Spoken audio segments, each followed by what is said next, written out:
Apple will invest an additional $100 billion in US manufacturing, Donald Trump has announced alongside the tech giant's CEO Tim Cook. Now, the commitment, the latest corporate move, rather, to placate Washington in the face of tariff threats, follows Apple's $500 billion pledge just earlier this year when Trump came into power.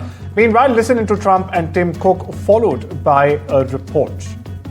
Today, Apple is announcing that it will invest $600 billion, that's with a B, in the United States over the next 4 years. That's $100 billion more than they were originally going to invest.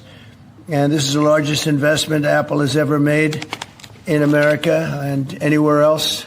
And it's just an honor to have you. As you know, Apple's been an investor in other countries a little bit. I won't say which ones, but a couple.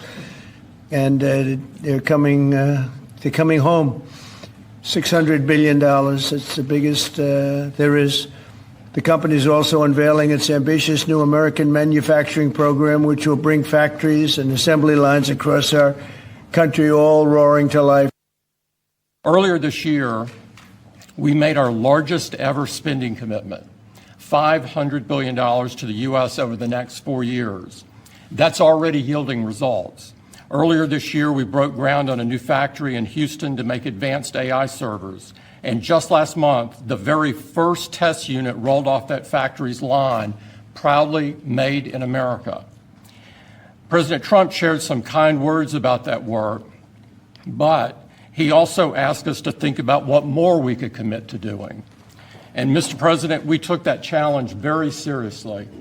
I'm glad to be here with you today, and I'm very proud to say that today we're committing an additional $100 billion to the United States, bringing our total U.S. investment to $600 billion over the next 4 years.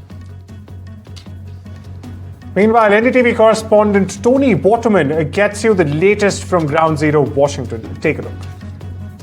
During a press event with Apple CEO Tim Cook in the White House Oval Office.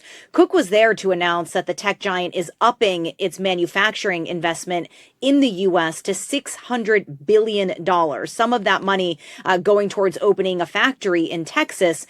Apple is also launching a new program to bring more of its supply chain and advanced manufacturing to the United States.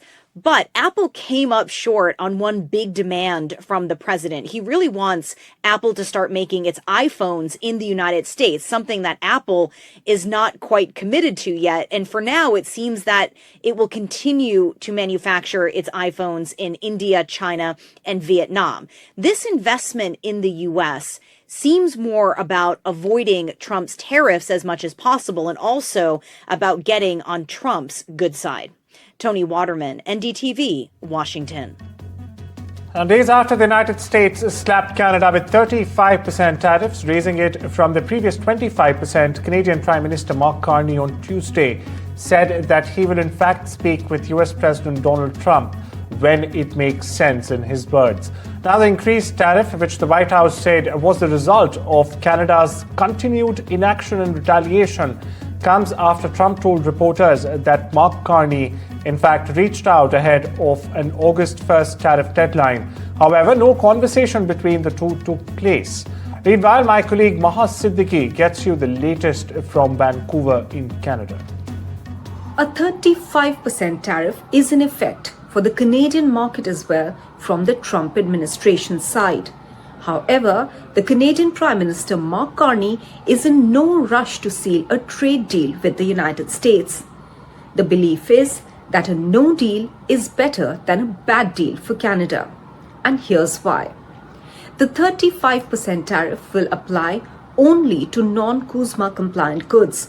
CUSMA is the trade agreement rather, between US, Canada and Mexico. As per Canadian estimates, nearly 90% of their goods that are exported to the United States are compliant with CUSMA.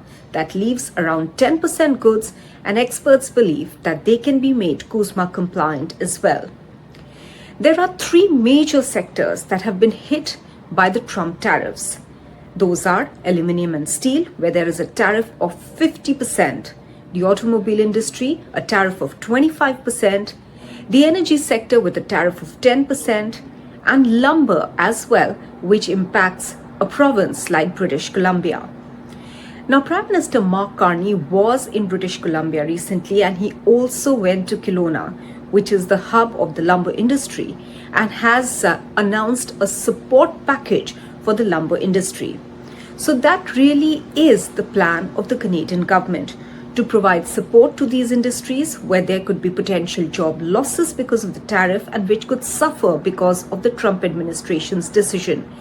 They're also trying to bring down interprovincial barriers that will enhance the trade between east to west, that is within the provinces in Canada, and reduce its dependence on north-south trade between Canada and the United States. It's also looking at diversifying its export markets and, in the meanwhile, providing support to the industry that are impacted at the moment. In Vancouver, this is Maha Siddiqui for NDTV. Some technology news where Instagram has rolled out a wave of new features worldwide, and many of them, mind you, are drawing comparisons to rival apps like the TikToks and the Snapchats. Now, among these updates are the Instagram map, reposts, and a new Friends tab in the Reels section. But not everyone is impressed by this array of changes Instagram has just made. Critics on social media are accusing the platform of simply copying TikTok's playbook. One of the standout additions, mind you, the new Instagram map closely mirrors Snapchat's Snap Map. However, there are some notable differences in how it works by letting its users share their current location and also discover content based on where they are.